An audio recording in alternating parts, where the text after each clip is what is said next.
Hello everyone. In this video we're going to be solving a Diophantine equation, which is an equation with integer solutions. We have m squared minus 16n squared equals 17. And we're going to be looking for integer values of m and n. So first of all, notice that these equations are somewhat similar to what is called Pell's equations, but they are not Pell's equations because 16 is a perfect square, or contains a perfect square. Anyways, so here's what we're going to do. We have m squared, which is a perfect square, and 16n squared, which is another perfect square. So we have a difference of two squares, which is factorable. So we're going to go ahead and factor this as difference of two squares.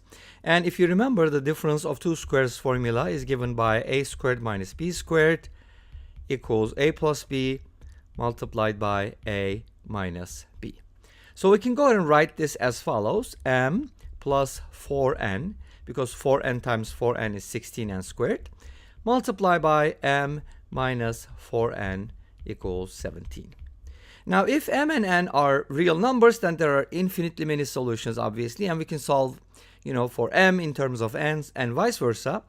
And by replacing m and n with certain values, whatever values you want, then you can get infinitely many solutions.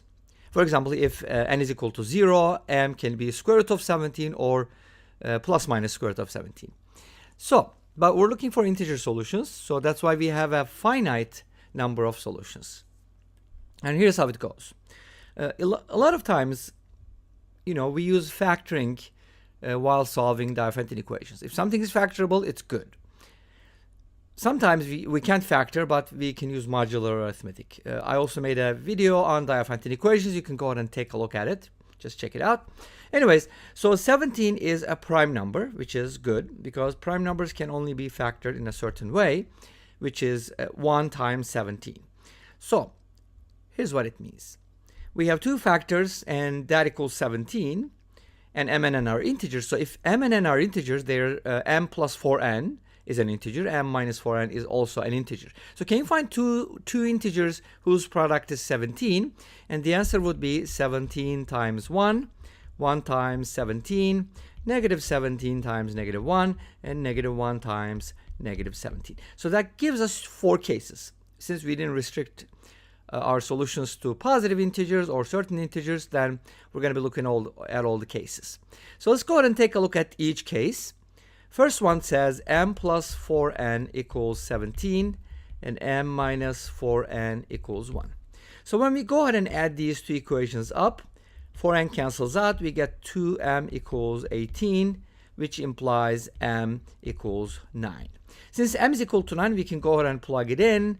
9 plus 4n is 17. That means 4n equals 8 or n equals 2.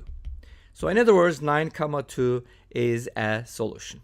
All right, so let's go ahead and do the same thing for all of these pairs. M plus 4n is 1 and m minus 4n is 17.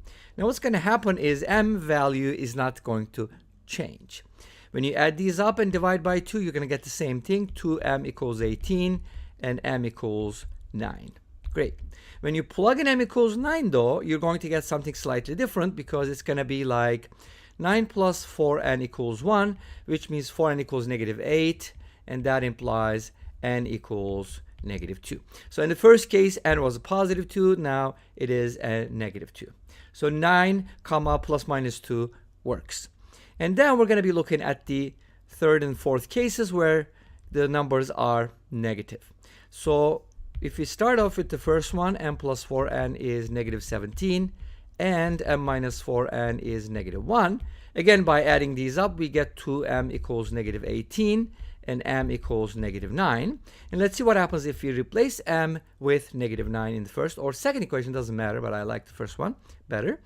Negative 9 plus 4n is negative 17. When you add positive 9 to both sides, you get 4n equals negative 8. That implies n equals negative 2. So we kind of stuck with 2 here, plus minus 2 when m is plus minus 9 so far. So the fourth solution shouldn't be hard to guess. We're going to get m plus 4n is negative 1, and m minus 4n is negative 17. By adding these again, we get 2m equals negative 18, which implies m equals negative 9. Okay, great. So m equals negative 9, what about the n value? Again, plug it in. You're going to get negative 9 plus 4n equals negative 1. And this time, by adding 9 to both sides, you're going to get 4n equals positive 8 and n equals 2.